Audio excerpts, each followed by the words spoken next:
triumphant. Come ye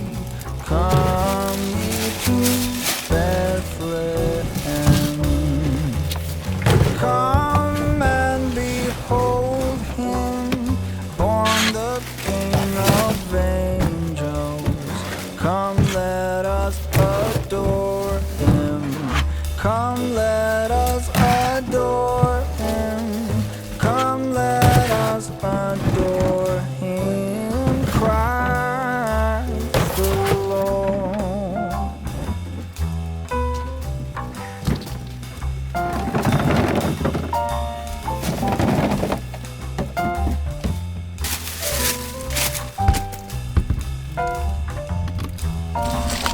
Sing, choirs of angels, sing in exultation.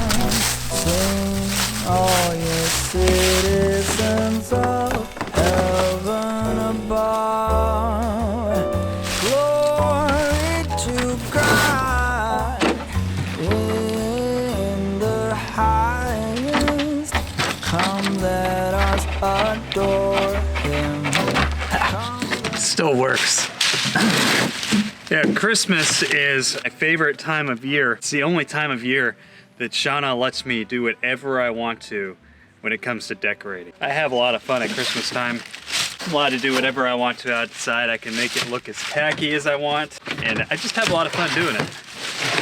Taking it all down after Christmas is the part that I don't like. But anyway, try to go through all these boxes and figure out what works and what doesn't before I put it on the house this year. Sometimes I do it the other way around, and I get everything put up and then you plug it in and something doesn't work. It's not so fun that way. Let's see, I've got a lot of garland here. This looks like they went on the front door.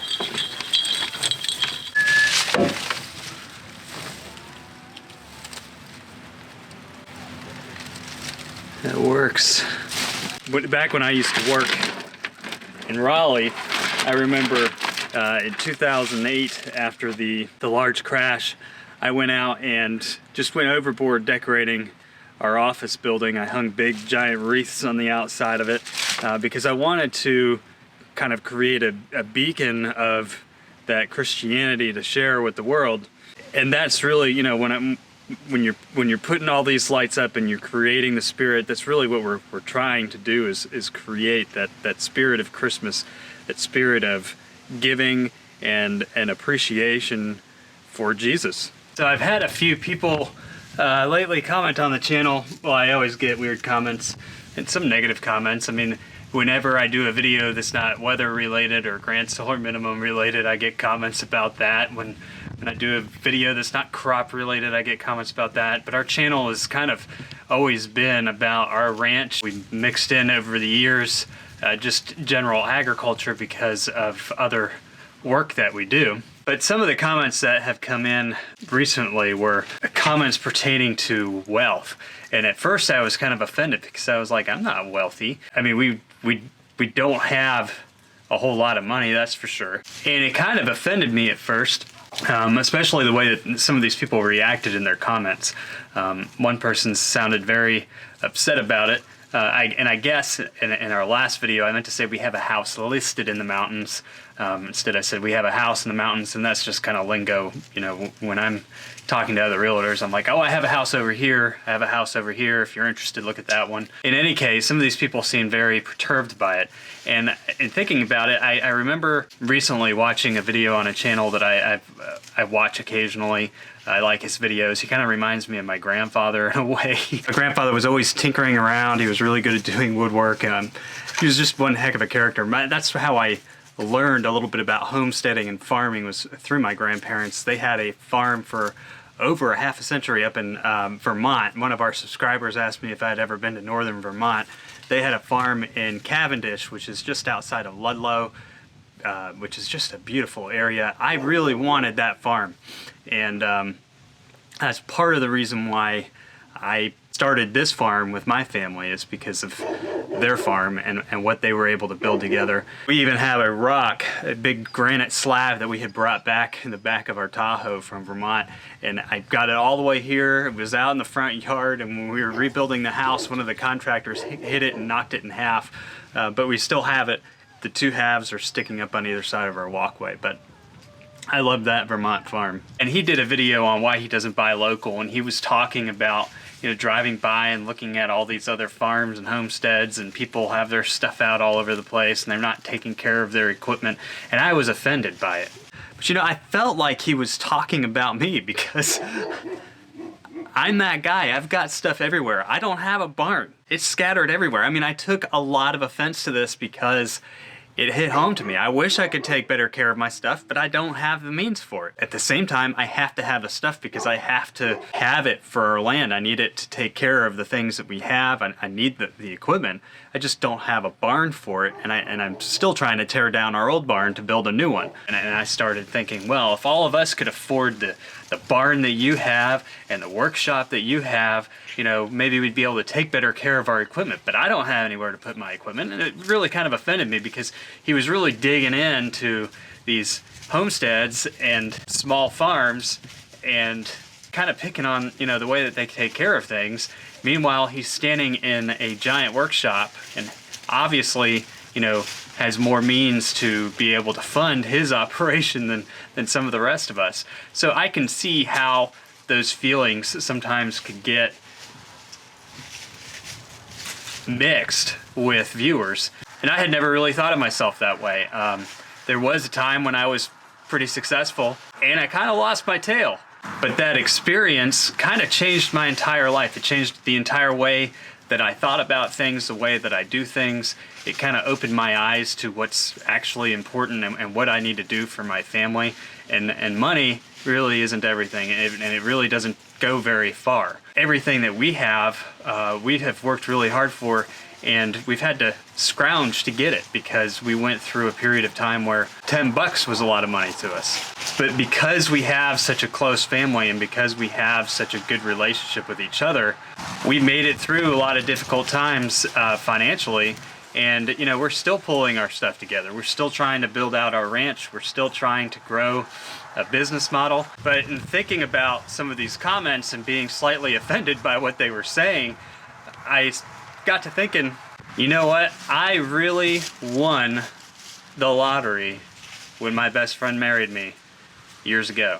So I guess I really am a very, very wealthy individual. In fact, I'm probably one of the richest people I know. What we all consider wealth, what we all consider prosperity, is different. And to me, that is the most prosperous thing. To so many people, money and having things is what makes them feel prosperous. But I think that anybody who goes out and finds somebody they care about, anybody who goes and grows a family, will start to understand what I'm talking about. Wealth and prosperity is something that is just an abundance that we can find at so many different places. When we talk about these changes in our environment, when we talk about being prepared for potential food shortages, when we talk about how to get by, one of the things that we don't talk enough about is how important family is and how important our loved ones are, and how that in and of itself is just an absolute abundance of supply. I don't think, in some of the things that our family has gone through, I don't think we could have gone through it if we didn't have that abundance that we have with each other. It just completely replaces anything else that is man-made or, man-fabricated. Money is just a fabricated number anyway. It's not real. It doesn't exist. But what does exist is how you develop yourself. This time of year is always a difficult one because we all start seeing things that we want and then we're giving out Christmas lists, and it kind of creates that mindset. And then we're also giving, and sometimes when you want to give more than you can, it starts to make you feel inadequate. That's not really what this holiday season is about. This holiday season is about love and caring. I mean, that's what Jesus was about. That's what he expressed to all of us, was loving and caring and feeling that as a family. And by a family, I mean all of us as a family, where he considered us all children of God, brothers and sisters.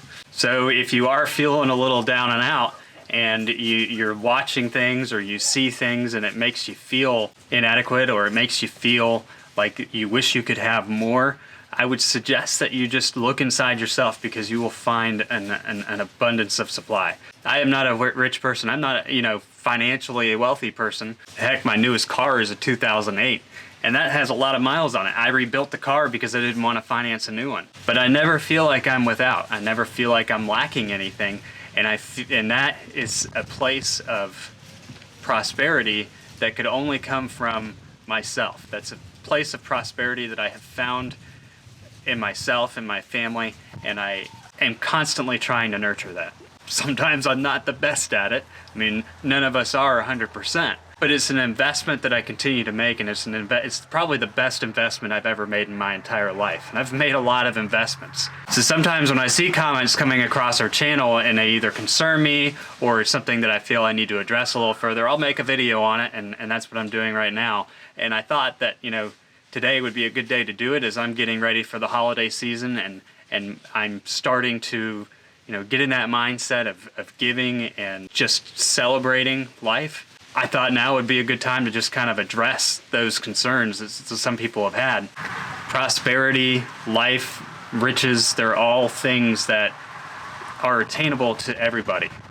And it just depends on what you're defining as prosperity. There's a quote in the Bible, Matthew 16:27 or 26. "For what is a man profited, if he shall gain the whole world and lose his own soul? What shall a man give in exchange for his soul?" I think that's a pretty important quote, because when it's talking about profitability and prosperity, it's finding that with everything else out in the world, what is it worth to you? What does it really mean in the end?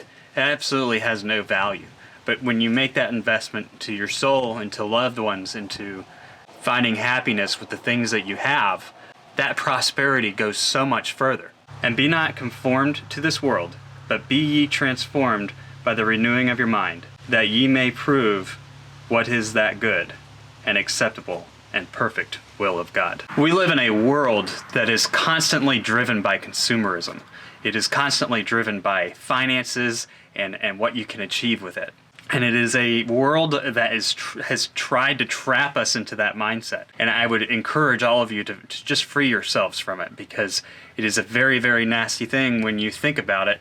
We are programmed to believe that wealth and prosperity can only come from money, can only come from currency. It destroys lives, but more importantly, it gives control over your life. You can lose control very easily through desiring things that you don't have.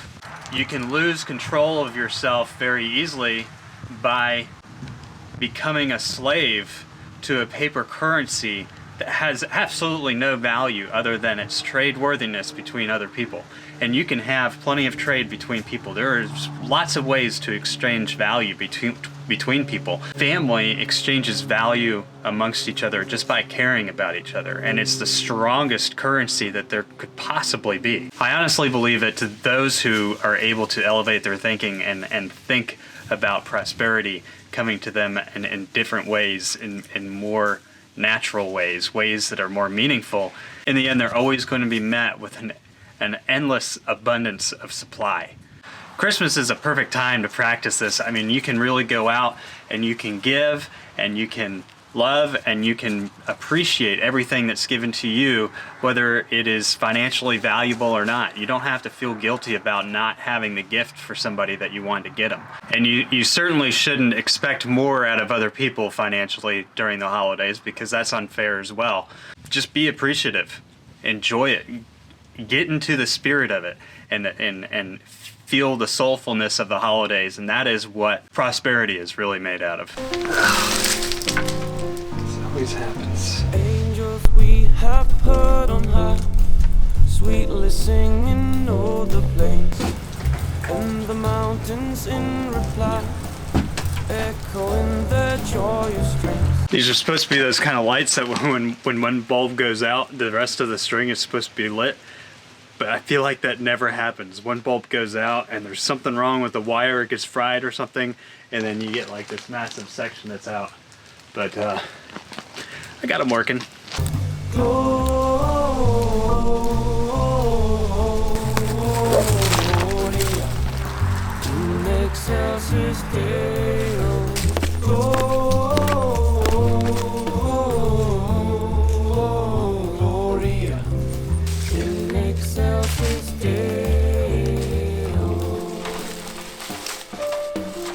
Shepherds, why this jubilee? Why your joyous strange prolong? But the gladsome tidings be purchased by your happy song.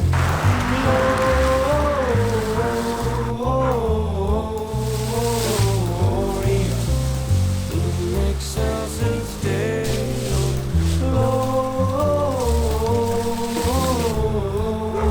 Gloria in excelsis Deo.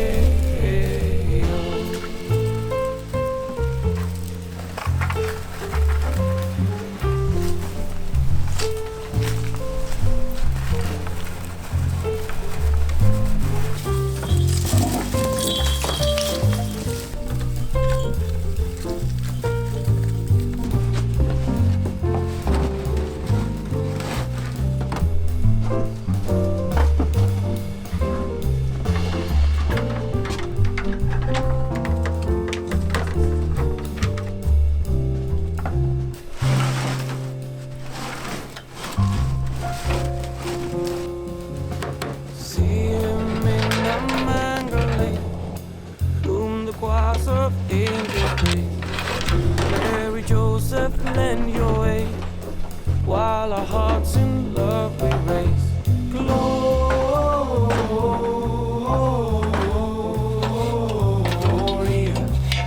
in excelsis Deo.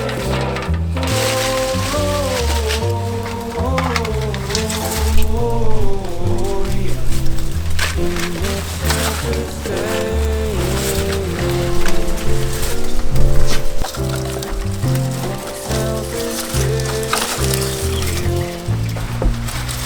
I had a roommate in college who used to tell me that I'd make a pretty housewife someday. Personally, I don't think there's anything wrong with men decorating for Christmas. I mean, Shauna decorates the inside of the house, I decorate the outside of the house. There's nothing wrong with making things look nice for the holidays.